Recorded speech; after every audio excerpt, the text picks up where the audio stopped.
ભણતી વિદ્યાર્થીની પટેલ હેન્સી જગદીશભાઈના કોટી કોટી વંદન।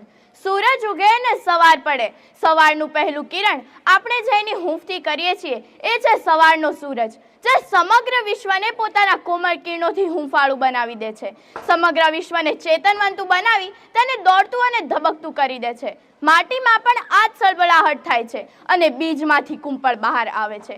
એટલા માટે જ નરસિંહ મહેતાના મુખેથી બહાર આવ્યું હશે, પવન તું પાણી તું, પવન તું પાણી તું, ભૂમિ તું ભૂધરા, પવન તું પાણી તું, ભૂમિ તું ભૂધરા, વૃક્ષ થઈ ફૂલી રહ્યો આકાશે।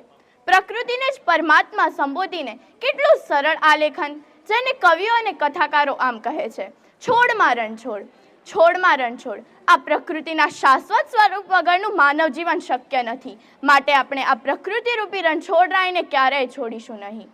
21મી સદીમાં વિશ્વ ઘણી બધી સમસ્યાઓનો સામનો કરી રહ્યું છે, જેવું કે આતંકવાદ, ભ્રષ્ટાચાર, ગરીબી, બેરોજગારી, ભૂખમરો, નિરક્ષરતા અને પર્યાવરણ પ્રદૂષણ।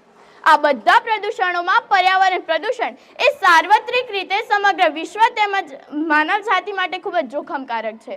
જો આ પ્રદૂષણમાં વધારો થતો રહેશે તો આવનારા વર્ષોમાં આ પૃથ્વી પર જીવન રહેશે નહીં, એવો ભય સેવાઈ રહ્યો છે।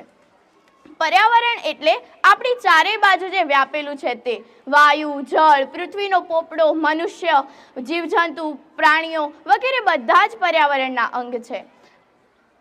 પર્યાવરણ પ્રદૂષણના મુખ્ય 4 પ્રકાર છે: વાયુ પ્રદૂષણ, જળ પ્રદૂષણ, ભૂમિ પ્રદૂષણ અને ધ્વનિ પ્રદૂષણ। આ ચારેય પ્રકાર આપણા માટે, આ ચારેય પ્રદૂષણો એ ખૂબ જ જોખમકારક છે। જો પ્રદૂષણમાં વધારો થતો રહેશે તો મનુષ્ય તેમજ જીવજંતુઓ માટે જોખમકારક તો છે જ।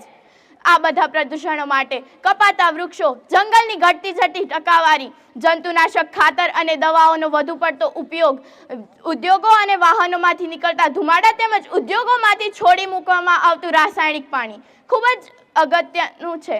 આ નીલ ગગન, ખળખળ વહેતા ઝરણા, ગુગવાટા મારતા સાગરો, મંદ મંદ વાતો વાયરો અને મહેકતી માટી વગેરેને જો કોઈએ નુકસાન પહોંચાડી, અસ્વચ્છતા દાખલ કરી અને વધારે નુકસાન પહોંચાડ્યું હોય તો તે માત્ર એક માનવી જ છે। આ કાળા માથાના માનવીને શું થયું છે કે કુદરતના રંગીન કેનવાસ પર કાળી શાઈ ડોળીને પર્યાવરણ સંકટનું એક સામ્રાજ્ય ખડકી દીધું છે। ચાણક્યએ કૌટિલ્યના અર્થશાસ્ત્રમાં વન સંરક્ષણ પર સૌથી વધારે ભાર મૂક્યું હતું અને કહ્યું હતું કે જે રાષ્ટ્ર અરણ્યલક્ષી સંરક્ષણ કરતું નથી તે રાષ્ટ્ર કદાપી શક્તિશાળી થઈ શકતું નથી। કુદરતની લય તોડીશું તો પ્રલય નિશ્ચિત છે, પરંતુ અફસોસ કોઈ એટલું નથી કહેતું। કાલે કોઈ ઝાડની ડાળ તૂટી છે, ચાલ ઝાડની ખબર કાઢવા, એક કુહાડી ક્યાંક ઉઠી છે, ચાલ ઝાડની ખબર કાઢવા। પાનખર અને પંખીઓએ એક ઝાડને હિંમત આપી, તે ઝાડની હામ કૂટી છે, ચાલ ઝાડની ખબર કાઢવા। તો ઝાડ કુહાડીને લાયક તો માણસ શેને લાયક છે?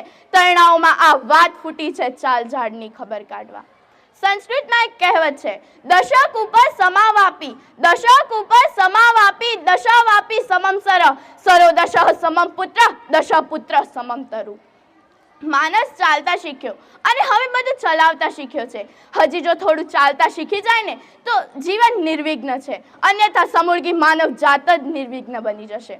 અંતે હું કહીશ કે પેड़ कोई ना कटने पाए, पेड़ कोई ना कटने पाए, जंगल अपना घटने पाए, आओ मिलकर हम सब कसम ये खाए, पर्यावरण को संकट से बचाए। अस्तु, जय हिंद, जय भारत।